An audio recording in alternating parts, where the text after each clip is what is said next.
me. I'm Paul McKean, I'm the Head of Further Education and Skills at Jisc. Now hopefully everybody in the room or I imagined everybody in the room would know Jisc well, but after one conversation I realised that they don't, so maybe I should give an introduction to Jisc. Jisc is the education technology charity that is supported by government across the UK, so in England through DFE, in Scotland, Wales and Northern Ireland by the devolved nation governments, but in England actually at the moment is actually contributed by you as member organisations. So your colleges actually from the 1st of August this year for the very first time pay a subscription to Jisc. So not only you're members of Jisc, you're contributors to Jisc. So actually you need a voice in what we do. Hopefully you'll see from some of the things I explained, we're doing the kind of things that we should be doing to support you already. But because you're now contributors, you need to be telling us that we're doing the right thing, and if we're not, we need to be changing what we do to make sure we provide the services, products and advice and guidance that you need in the education and technology spectrum. Now Matt made a really important point just now about what day it is today, and it does have a personal implication for myself, because actually I'm a learner returner to FE because I suffered quite seriously with mental health issues in my 20s. I had 10 years in Oxford, and it was FE that basically saved me. And if you do Google me and FE Saved Me, there's an article from last year's Mental Health Week and actually Bar Colleges Week, which I believe is next week. So you may see that again resurfacing. It really is close to my heart. I actually lived in Rochdale for about 30 years, up until about 3 years ago. I didn't actually attend this college, but I did come here when it was De La Salle College, when actually I went to school in Rochdale. So it's very interesting every time I come. I'm saying to Becky before it changes, there was a big sort of, it almost looked like a cathedral because of the size of me at the time I came, or a church here some years ago. So it is really close to my heart. But the reason that I'm here today is because FE put me where I am. It's because I came as a returner learner.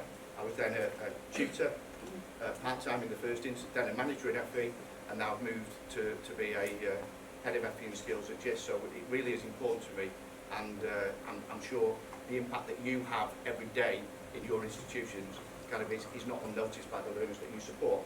So, actually I should have said, despite all of that, had this had some different news, this is from the National Lottery yesterday, by the way. You can tell me I had some good news about the ticket, I might not have been here. Despite what FE has done to me, but it wasn't the jackpot. But it kept me going for a few seconds until I logged into my account. Okay. I want to start with some context, because we can go too deeply into where we are today first before thinking about the way in which technology is changing the way we do things, and innovation is affecting us, I should say, our lives. How many people in the room recognise this? And I don't mean the square box, I mean the thing that's inside the square box. Anybody want to tell me what it is? It's a test channel or a test card. It's not the test card that everybody's used to, that they see on Life from Mars and whatever with the noughts and crosses, but it's a test card. Do you know why we had a test card?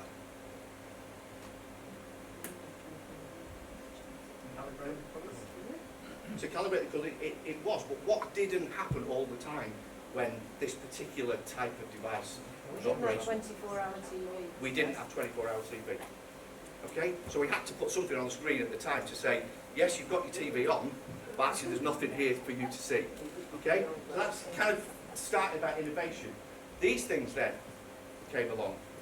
Now I'm imagining most people in the room, although there may be some people who don't know what this is. Anybody who doesn't know what it is? No, we've not quite got to the millennials coming into the world of e-learning just yet. But obviously it's a video cassette recorder. But this is a quote from Wikipedia. Just give me a second to read it. The key word there that I want you to take away is disruption or disruptor. The TV industry saw this as a disruptor, a bit of a problem for them, whereas actually what did the consumer see it as? A way of taking control. So technology enabled the customer to do what they wanted. The technology frustrated the industry because it put the hands of their commodity, if you like, in the hands of the user, and it's an important factor that we're going to come back onto. So I'm not going to go through the whole evolution of TV, but then we move on to the BBC iPlayer. So if you like, on-demand programming. Yeah, so that was a development, another disruptor for that industry. So the VCR was obviously giving people the opportunity to watch on their device, their TV, that program as and when they chose to. But the iPlayer enabled them to move from the device, so they weren't actually fixed to a TV anymore. They were able to use it on multiple devices. And then we had the innovation of Netflix, a whole service orientated around this on-demand programming. So the way in which content is consumed has changed dramatically since. And then we move on to an innovation that's even more recent, which is Apple Plus TV, which is only very recent. But actually, this is where the disruptors are being disrupted. Because Apple, with podcasts and whatever, were leading the way. And then Netflix came along and disrupted their model. So they had to adapt and change. And actually, that's a point for me. That's a positive way in which technology has been able to disrupt the world we live in. Okay? I want to talk to you about the fourth industrial revolution. The fourth industrial revolution we're currently in.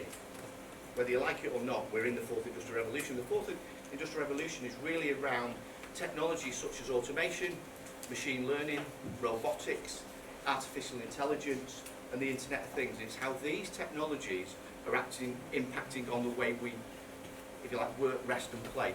The whole natural world around us, hopefully how we live our lives, how we do our work, be it in education or otherwise, how we learn, we'll come on to in a minute or two. So again, to bring some context and to talk about them fourth industrial revolutions first, everybody in the room, and I don't care whether you're a millennial or not, will know what that particular brand is. Question: when did Amazon UK launch in this country? Give us a year. 99, 2000, 2010? It was actually 1998, so very close to the people who mentioned it first. Oh, by the way, one tip as a presenter, ask questions at the beginning, and people will always worry that you're going to ask a question for the rest. You're going to pay attention now, aren't you, for the rest of this presentation, because you know I'm going to ask a different one. 1998, but what was it that Amazon did when they launched in 1998? Books. That's all they did. Biggest retailer in the world now, because actually they saw a market and an opportunity and they grew into it, as opposed to they came and supplied what they did. And actually there's a lot in the education space and technological education space, which you say is parallel to that. There's lots of provider platforms that weren't actually generated for education, but they've become because they've seen market opportunity, and that's something we need to consider. So Amazon has kind of got to where it is, and the reason why I've brought this into the fourth industrial revolution, when you go onto Amazon, what does it know about you and what does it do? What's the first thing as you log into your Amazon account it tells you? What's it make suggestions, yeah? It tells you what other people like you have already bought, or if you bought this item, this might be useful as well. So it's using that machine learning, so it's using that artificial intelligence to say, actually, you've just bought this product, you may want to buy this product as well, because we know everybody else who's bought that, or a lot of people who bought that product are going to buy this one as well. So it's giving you that intuitive data of shopping, and that's where the sort of fourth industrial revolution has changed that. What that is, apologies, I didn't realise that actually I'd have to have a screen that was even further away than you as an audience. That's a self-serve checkout, which you'll see basically at most supermarkets these days. This is actually the Aldi one. I've never seen an Aldi, I don't think there's one in Rochdale or surrounding area that actually has these. But this again is an impact of the fourth industrial revolution. This is automation. This is the industry saying, why do we need a shop assistant to sit on a till to scan products, which basically somebody could do for themselves? We can use the resource of that shop assistant somewhere else in the store to stack shelves, to talk to consumers, but they're going to be better used to actually do a different type of job rather than get them sat on the till scanning things that other people can do for themselves. Anybody know what that is, or what that is? It's a Kido, isn't it? It's a Cardo, yeah. I'm not quite sure how to pronounce it, but I don't know how I pronounce it. Tracking the home delivery shopping. Absolutely. So this is an automated plant at the Ocado depot, and basically all the order picking, following online engagement with customers, all the order picking is done by robots. What's really interesting, the packing is done by humans currently.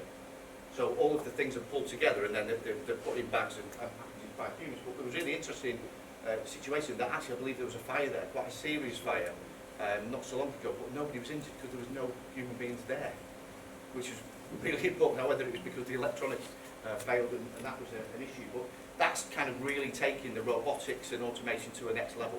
And these are the things that not just the retail sector, but other sectors are now taking on. Now moving on.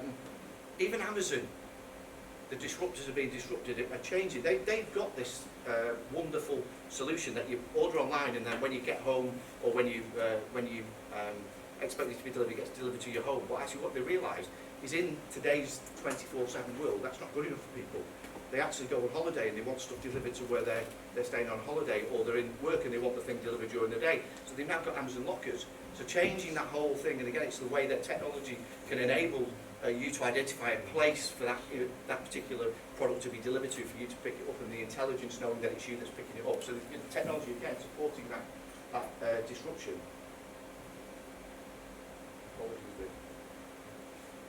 I'm sure we've heard a lot about this. Anybody genuinely believe drone deliveries are going to be happening anytime soon? We've got some nods, we've got some definite shakes of the head. That's from June this year. It's now within months, it's now happening. In America, there are areas that are having drone deliveries. Clearly they're not, metropolitan boroughs and big cities yet, but there's certainly areas where drones are actually being used to deliver goods. So we're not just content with having a locker where you can actually go to get it. We want the actual thing to come to us. So whether it'll come and you can actually say, I'm on such a road, come deliver it to me, and it'll drop it off, who knows. But ultimately, the fourth industrial revolution is changing the world around us.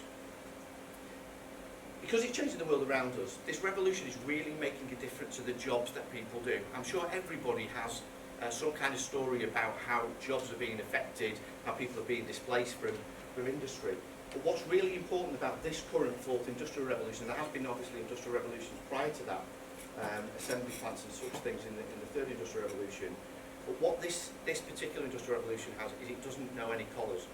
In other words, whether you're a blue-collar worker or a white-collar worker, whatever, it's going to impact on you. So what this statistic is actually telling us is people who are professionals, people who have genuinely gone 3-4 years of study at university and then probably gone on to a postgraduate qualification and got letters behind their name, their industry is being disrupted by technology. Because effectively, if you're an accountant or paralegal, you're adding up numbers which a machine can do really, really well and accurately, very quickly, or whether you're a paralegal looking through the archives of legal history, a machine can do that really effectively and will get it accurate, to the nth degree straight away. It's displacing that knowledge. Now that doesn't mean every accountant and every paralegal is going to be redundant. It means their jobs are going to change. That's really critical sort of indication and the rationale for my presentation this morning.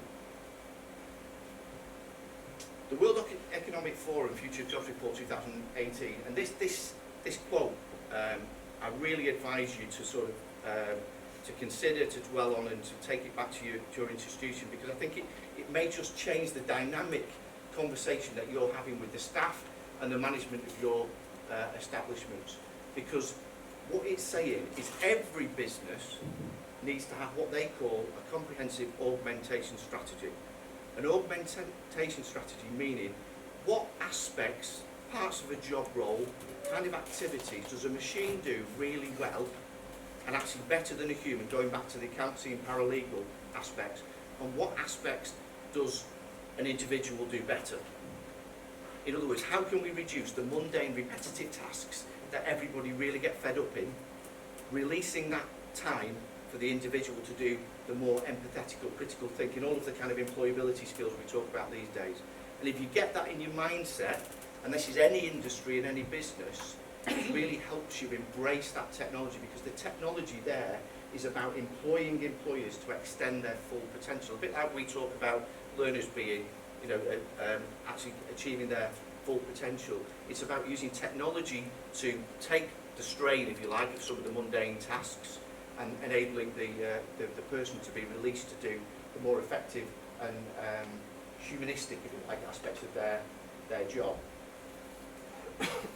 Right, I'm fairly sure you're not going to be able to read that, but you will have these slides afterwards. This is again, the World Economic Forum report I just mentioned. It's got some information here, and it's a prediction between 2018 and 2022, and the kind of things that are going to move from a human being doing them to a computer doing them. And the major shift, if you like, are the ones towards the bottom of the screen. So you've got things like performing complex and technical activities is moving from 34 to 46% from a machine. Looking for and receiving job-related information, 36 to 55, and information and data processing, probably unsurprisingly, moving from 47 to 62%. But these are the types of activities that augmentation I talked about is considering. So this isn't about stopping doing jobs, because jobs actually probably encompass all of them activities. A job in its own right, whereas it's the particular activities within that job that can lend itself to technology supporting. Now this is the Office for National Statistics report. It's saying automation could replace 1.5 million jobs. And this again is speculating on the not too distant future. I've circled there in red the ones that you would be particularly interested in today. And they are secondary school teachers, senior professionals in education and higher education teachers. It doesn't talk about FE, but it's effectively all-encompassing education roles, because it's 21 to 20% between the three. Now that to me is a bit provocative. Does that mean 20% of teaching time is going to be done by a robot? Well, going back to the point I've already raised with you, I think what it's saying is 20% of the role can be supported by technology, releasing the 80% of the time for the practitioner to do the kind of things that you know that they're really good at, supporting learners, helping individuals, supporting group tasks and that type of thing. So I think this is really, really provocative. In the fact is, if you read this in one way, and I'm doing a presentation next week to the AOC's Human Resources Directors Conference, and this is kind of where I'm going to start from. Because if they think for 1 second that means it's a 20% cut in or 20% efficiency drive for the institution, and we're going to be able to make redundancies, it's a nonsense. It's about replacing some of the tasks that teachers do, enabling them to do the teaching more effectively, which hopefully drives up the quality of education and all the kind of things that we do. I think I might give up with that. Okay, you're definitely not going to be able to read this, but this is something for you to consider later on. This again is the UK Business and Charity Index around social, small to medium-sized enterprises.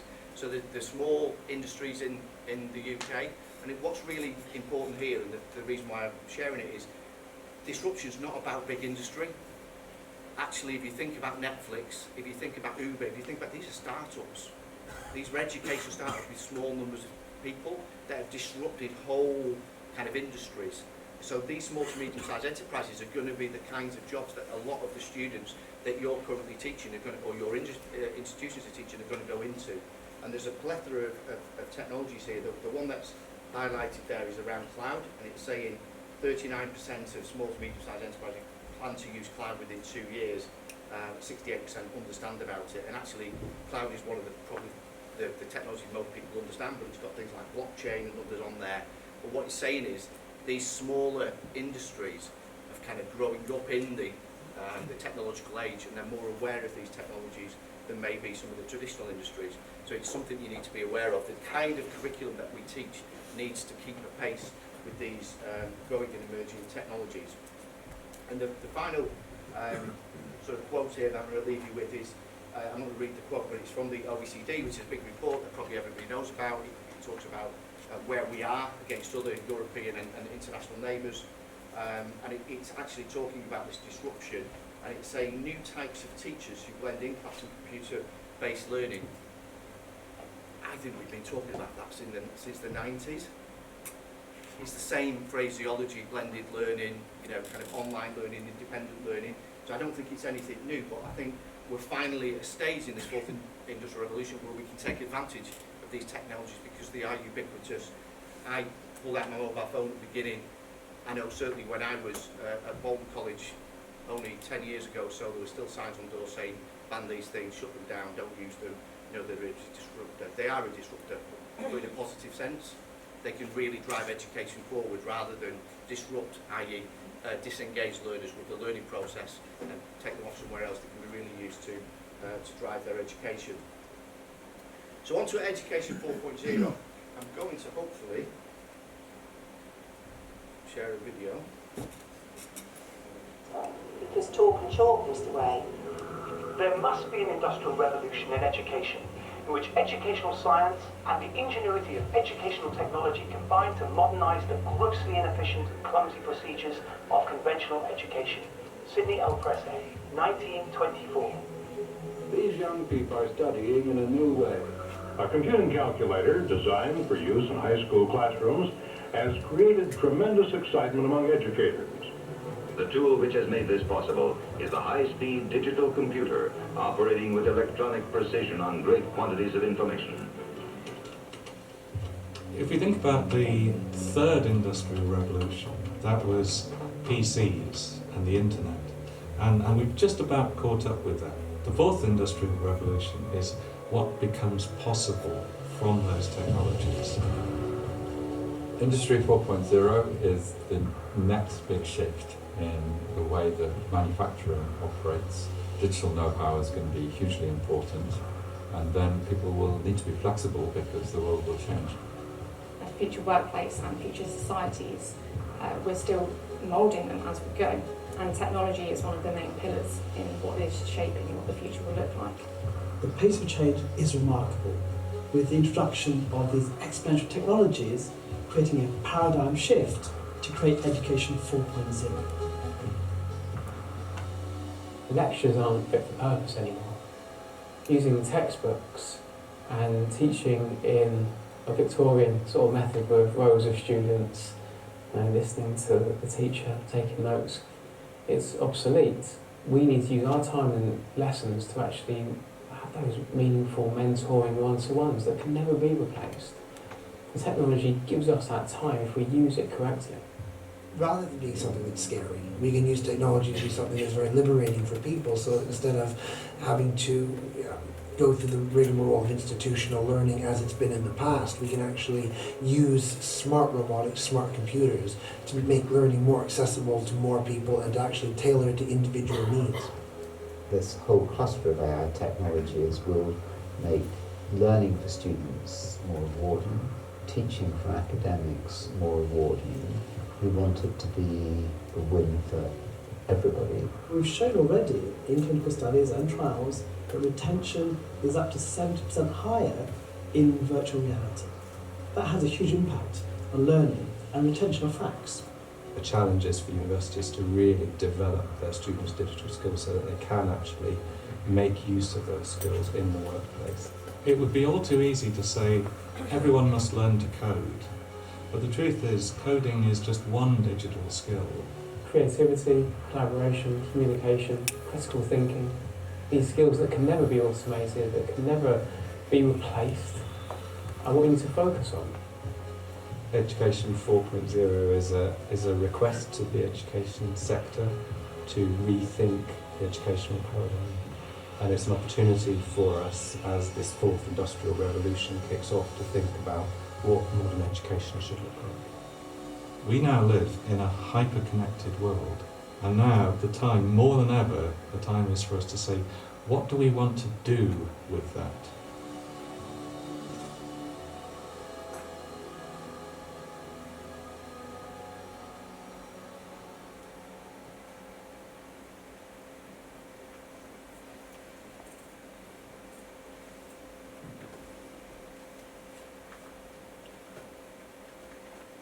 So Jisc has a vision around Education 4.0, and we've got 4 themes. I'm just going to go through briefly the themes in a moment, but just to pre-warn you, what I'm going to do after this is, surprise, surprise, get you to contribute again.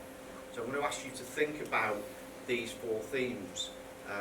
In tables we're going to have an exercise where you're going to pick on one and try and, if you like, crowdsource what you think these particular activities could look like, or what is the augmentation strategy for your organisation under these things. And I think that augmentation strategy is the real, as I said, the one takeaway I get you to think about after you've gone today is how can you augment the roles and activities within your teams, within your organisation, in order to really enable staff to reach their full potential, indeed the students to reach their full potential too. So the first theme is around teaching transformed. Again, to come back to an augmentation strategy. This is an augmentation strategy for teachers, or for tutors, for practitioners, and for support staff actually. So it's not just about the person who is the sage on the stage, the sage on the stage rather, who's in front, it's all of the people that support that learning process, and that's really important as well, because teaching isn't just about the individual who teaches. We've obviously got tutorial support and everything else, the enrichment that goes on around an education establishment, particularly in FE. So to give you some ideas and some sort of thoughts in this space, Teaching Transformed is really about, as I've said before, taking away the mundane, repetitive tasks that actually take place every day. And really interestingly, I bumped into, on my way here, I went for a coffee, and bumped into somebody who I met while I was studying my Masters at Huddersfield University. And he's actually a lecturer at Oldham College. And he won't mind me saying, because I did ask him to share what he was saying to me today. You know, I came into, he's a brickwork practitioner, and he said, you know, he basically retired when he was 40, he had a business in construction, did really well, and then went into education because he wanted to give something back. And he said for the first 10 years of being an educator, he really enjoyed it, but now, not so much, because 70% of his time he's doing reconciliations and transfers and withdrawals and all of the kind of repetitive tasks. Can I use this story, because this is a really good example of the things that you shouldn't be doing, because you're being dragged in to do the bureaucratic type of tasks that maybe a computer or some other kind of technology can take advantage of, releasing you to do the stuff in the workshop that you want to do. And that is really the kind of the absolute focus of what Teaching Transformed is.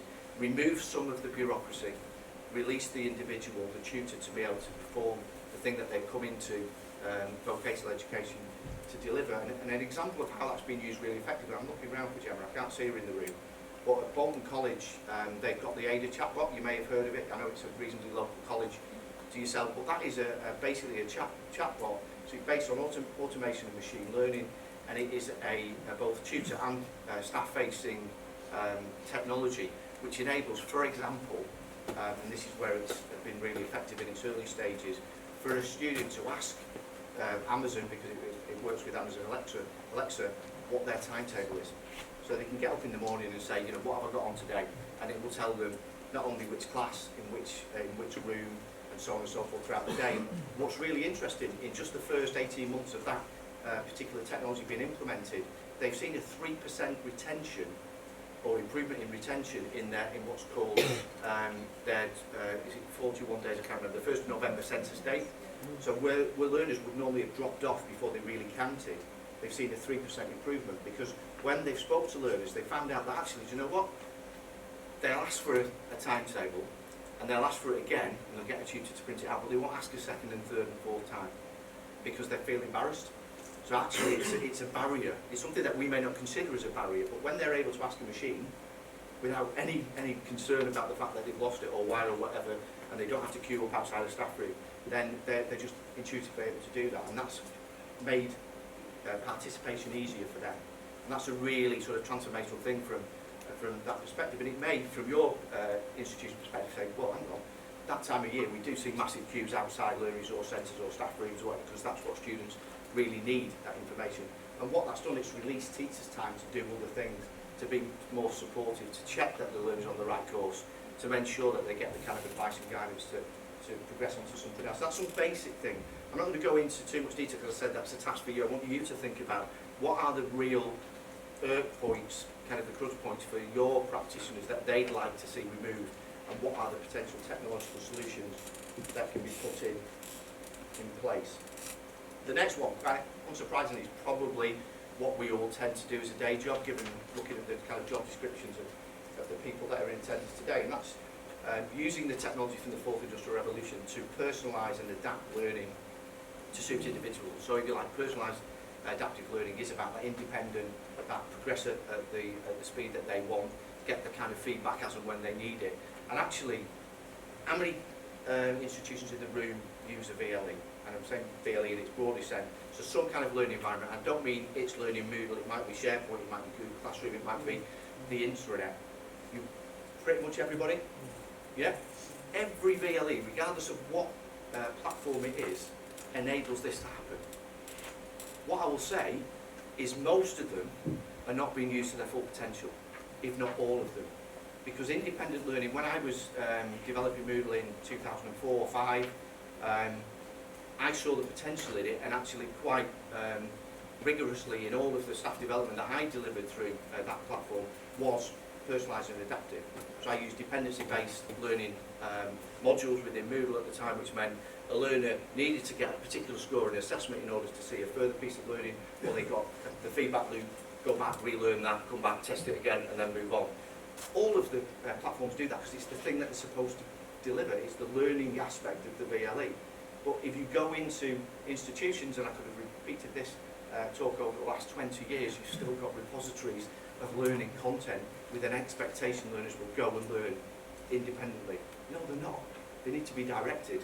But if they're supported in that direction, that's where that personalised adaptive learning can work. And of course, with fourth industrial revolution technologies, there's real opportunity for the machine learning aspect to understand that this learner is like this learner, and actually they achieve better by being stimulated by this particular resource rather than the resource that they were going to be provided. The third area is around reimagining assessment. Now, as institutions, it's not in your gift to change the way you do exams. The summative assessment at the end, because that's awarding organisations, and we are indeed talking to organisations about how to change that, and that's also about changing policy, which again is conversations we're having with DFE and other funders. But reimagining assessment is about formative assessment, and it kind of fits in very nicely with the personalised adaptive learning. The fact that a learner can get that instant feedback, that the feedback is relevant and important for them to receive at the time they want. Again, VLEs can do this. This isn't going buying a new system or some new technologies or some new apps. This is about using what you've already got. So hopefully the transition in this space is going to be reasonably easy to do. And the final one is around intelligent digital and physical estates. There's a significant amount of data within institutions, be it logs in the VLE, whether people are on free school meals through the vending in the canteens, whether they visit the library, attendance records, all of this information which can help you as an institution nudge and support your learners across their learning journey. Again, speaking to Paul earlier this morning, he was saying, you know, a part of his job now is bringing learners who are not there. It's about reminding them when exams are. Again, all of these things can be automated because the system, you know, the knowledge base, the data sources, the management information of your organisation knows that that learner hasn't attended for 2 days, or has been late on a few occasions, or hasn't submitted an assignment, and it's about reacting to that. One is literally to point you to this blog that I produced last November, so it's nearly a year old now, so it's probably well out of date. But ultimately, it does talk about a vision of a principal walking around a college and seeing different in their organisation. Some of these technologies are already embedded and being used. I talked about the chatbot at Ada, that's mentioned in here, not explicitly, but it talks about the chatbot. There's others that are only a few years away from development, but it's a conversation starter for you and your organisation, so please do read it and share it. It's been shared through our Jisc Inform magazine, so most of your senior managers should have seen it, and if not, please point them to the blog. And then finally, which really brings into the final point that was just raised on that table, how do you ensure that all of these systems work together? How do you ensure that the roles of practitioners are focused on the practitioner, you know, the personal, humanistic side of that, rather than, you know, the mundane and repetitive as I talked about? Well, that's all around digital leadership. So it's ensuring there's a buy-in, there's a vision, there's a strategy. I know Tracy and I talked very briefly at the beginning about the importance of having that strategy, and that's a role of Jisc to help you and your organisation understand what it is that you want to do, and that what you want to do as an organisation is actually probably make really successful learners who can go and make a real difference, not only in their own lives but to the UK PLC. You know, be employed and worthwhile citizens. And underpinning that is digital infrastructure, which is what Jisc does anyway. The Janet network that you all have access to, and lots of the other services that we provide as well. And then the final bit in there, before I get on to, well, the penultimate aspect there is about having a digitally enabled curriculum. This is not for today, but this is about you and your organisations really understanding, is the curriculum you're teaching today relevant to the industry of today? Not tomorrow, today. I was at Grimsby not so long ago. They've got what's called the 2030 curriculum, and they're talking about things like bionic dogs, and I mean legitimately, so aesthetics that are going to be applied to dogs for veterinary science, So this isn't about fixing a leg, this is about replacing a leg with something that's probably going to be available by the time these learners who are on them courses go into industry. So that's future thinking. But there's what does a motor vehicle workshop look like today compared to what it used to look like probably when most of your practitioners were in the workshop? You know, did they plug in a computer and it told them? I'm sure they didn't. I'm sure they had tube reports and so on. So you need to think about how digital is affecting the curriculum. And finally, and hopefully a good segue into Vicky's next presentation, you need to have digitally capable staff. And I wouldn't just say capable, it's about confidence. If they're capable, they'll be confident. So if they're happy with what they're trying to do and understand what they're trying to do, they will be confident in doing it. They will embrace the technologies. If they embrace the technologies and realise this is not about taking their jobs, this is about enabling them to do a better job, to take away the registration, to do the nudges can be done by a machine rather than them having to ring up students and so forth, then they're going to be able to enjoy their job again and get some real benefit and hopefully some real impact of their job and notice a real difference. And hopefully that is a good segue into Vicky. I don't know if I'm introducing Vicky or not, Becky. But I kind of have to. Thank you.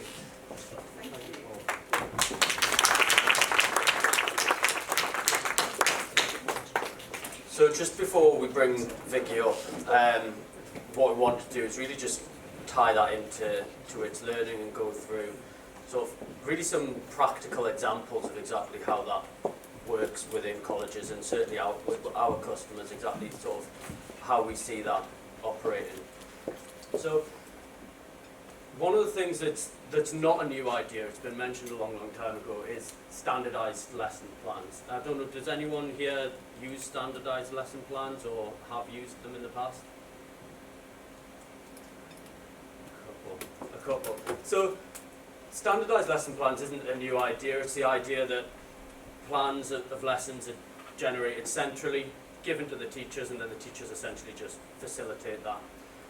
It's great in terms of reducing the amount of administrative work, but it also reduces the autonomy and also any control that the tutors have over the lessons. So what we do within its learning, and it may surprise you, in that lesson plans are used in a similar way all over the world with its learning. However, the main difference is rather than prescribing what's done centrally and pushing it down and letting the tutors facilitate it, by having plans within the platform, teachers are able to collaborate with one another, to share their plans, to share their ideas of the teaching.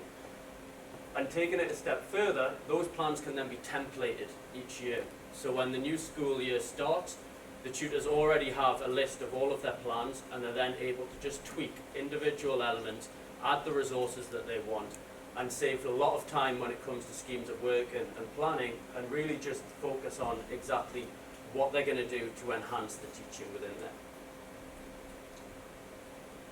Another way that we tend to see teaching transformed is through the communication on the platform. So it's one that I think when we developed it anyway, we took it for granted. We thought, let's add messaging in there, people can communicate, they'll be able to solve any problems, things like that. But actually, when we speak to colleges, the impact that it has actually goes a lot further than that.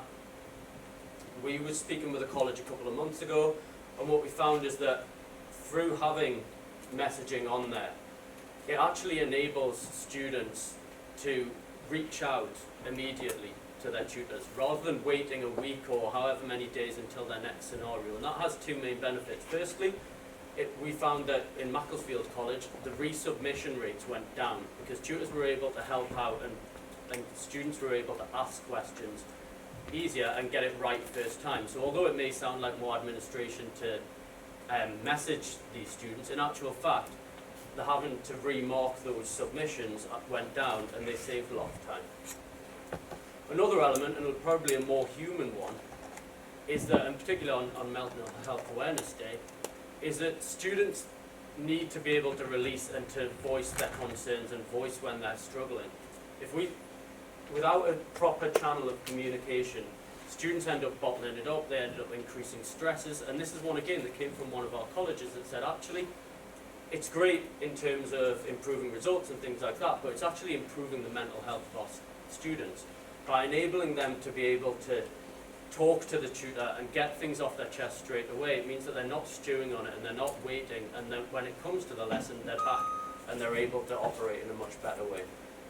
So again, that's something that we're really surprised that's transformed teaching for a lot of our organisations. So Paul mentioned personalised learning, and it's about understanding where students are currently at. So personalised learning is great, but it can be a lot of extra work to understand exactly where students are, where their gaps of learning are, and things like that. So what we do as part of the platform is we easily identify through our reporting exactly where those gaps are. So we tie it in with learning objectives so that you can see, in terms of where they are against the syllabus, exactly where they're doing well and where they may be struggling. And what we want to do ultimately is help challenge those students that are more able and bring up those that are struggling more, so that we can level the playing field a little bit.